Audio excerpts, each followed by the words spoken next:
Welcome back, everybody, to Unplugged and Uncut, the news source for sports, news, and entertainment. You are live with your boy Unique, and today we're going to get into 5 tough questions that the San Antonio Spurs will need to answer. That is right.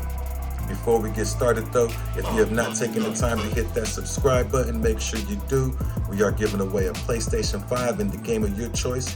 Once we hit 100,000 subscribers, all you got to do to be entered to win is be an active subscriber and leave comments in the comment section. That is it. But without further ado, let's get into the San Antonio Spurs and the 5 tough questions that I have for them. Now, the Spurs are going to be armed with 4 draft picks plus free agency and could look very different or they could look the same next year. So the first question that the Spurs are going to come across and will have to answer is what to do with Lonnie Walker. Lonnie Walker is 6'4". He's an explosive shooting guard. He is too good to just let walk, but he does not fill a position of need. And what I mean by that is, at shooting guard, the Spurs have multiple options. Devin Vassell, Joshua Primo, Josh Richardson, and Kelden Johnson. That is correct. Kelden Johnson is actually listed as a guard forward, standing at 6'6". So the Spurs have plenty of options at shooting guard, which you would lead or might lead the Spurs to believe that Lonnie Walker is expendable. However, I am not of that mindset. I think Lonnie Walker is too good to just let walk. So the Spurs are going to have to either let the market dictate his value and match that contract, or they could angle for a sign and trade, which they might have less control over the desired assets they may receive in return. So there are multiple options here with Lonnie Walker. He could also be affected by the draft and free agency. So depending on what the Spurs do with the draft, how they attack free agency, there's a lot of uncertainty and questions around Lonnie Walker. What is next for Lonnie Walker and the San Antonio Spurs? So guys, I'm not here to say what I think the Spurs should do with Lonnie Walker. I'm just here to propose these tough questions. That way we can get into it in the comments and see how everybody feels about what the answer or the solution is for these questions. The number 2 question we got is going to be Jakob Poeltl. Now, should the Spurs extend Jakob Poeltl or use him as a trade asset? Now, Jakob Poeltl could also be affected by draft and free agency. But if you're going to keep Jakob Poeltl on this team and you're going to decide to extend him, the question now becomes, what does it cost? That is right. How much money do you want to have tied up into Jakob Poeltl as you try and build a team back into playoffs and championship level contention? So that is a big time question.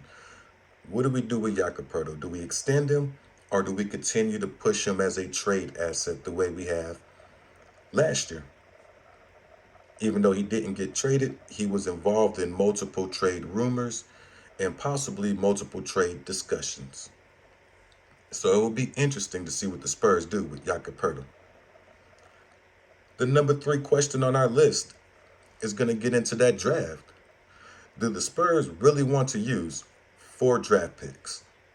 Will they be able to move up with some of this draft capital? Can they go from the 9th to possibly the 7th, 5th, or 3rd? Who knows? But the Spurs do have to ask the question, do they want to spend all 4 draft picks this season? And then possibly, it's not likely because players come and go, but you might quite possibly have to deal with all 4 of those contracts at the same time, or at least 3 of them. Now, of course, that's 4 years down the road after the draft. But it's still a question if you're trying to put your team in position to be successful. What do we do with 4 draft picks? Do we draft all 4 players? Do we use some of the draft picks to try and get an established player? There are too many options available. So I'd like to see what you guys think about what the Spurs should do with the 4 draft picks. Now, I personally don't think the Spurs are going to make 4 draft picks. I don't think they will.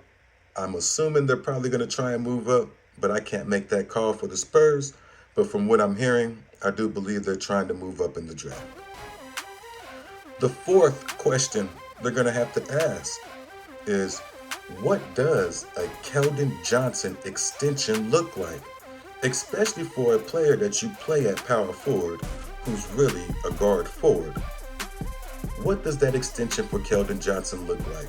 How much is this extension going to cost the Spurs? Because Kelden Johnson is rising, and he's rising fast. He finished the season off averaging 17 points a game. Not bad. He's playing out of position and still able to hold his own with bigger players. Now, he's not going to overwhelm them all the time because he is playing out of position, but for what Kelden Johnson was able to achieve this year, you got to be impressed. And you would have to think if you move him back to small forward, he'd be a little bit more comfortable and is probably going to go from 17 to 20 plus points a game. So what does that extension look like? Are you going to offer him a max deal for what his salary requires? Do you put him up there with the John Collins type deal guys, that 20 million? Or do you try and get him to take a hometown discount and try and get him around that 14 to 17 million? I don't know. That is an excellent question, especially when you're trying to construct this roster. What does that Kelden Johnson extension look like? Now, the fifth question the Spurs will have to come across and need to look at is, can you find a star to pair with DeJounte Murray through the draft, trade, or free agency? If not, are you just going to run it back again and be in a similar position where you're too good to tank for a top 5 pick, but not quite ready to compete due to your roster construction? And let me get into that roster construction real quickly, what I mean by that. If you look at how the Spurs ended the year in their last games, they were playing pretty good. But the starting lineup was DeJounte Murray, 6'4", Devin Vassell, 6'5", Joshua Primo, he's listed as 6'4", which shocked me. I thought he'd be taller than that.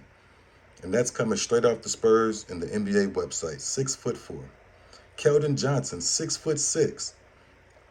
Jakob Poeltl, 7'1". You can't teach height in the NBA, guys. You just cannot teach height. And if you go by what NBA draft site is saying, the Spurs are actually going to get a future star in the draft. They got Shaedon Sharpe falling to the Spurs with the 9th pick, who was another shooting guard. I mean, now, I'm not against this pick, guys. That's what's being predicted by NBADraft.net. Now, NBADraft.net is really good at getting picks right. If you go back and look at the past NBA drafts, you'll see that NBADraft.net gets it right a lot. They got to be hitting at like 90% on their picks. So they're an excellent source.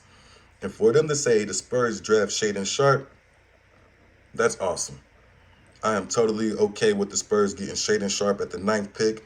He has the potential to be one of the 3 best players in this draft and is a future star. But getting back to the roster construction, the Spurs are literally running 4 guards and 1 center. That's the problem. We can't teach height. I know we might be hoping for internal growth, but every team is hoping for eternal growth. So the Spurs can't really just rely on internal growth.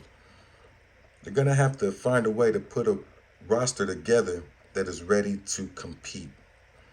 I think if you take Joshua Primo out that starting lineup and find a power forward, you got something.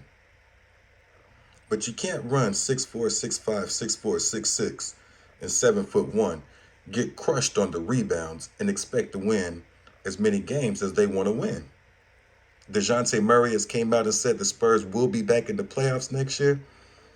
In fact, once again, the Las Vegas oddmakers places the Spurs as the favorites to land Zach LaVine. So we could see big changes coming this year, guys.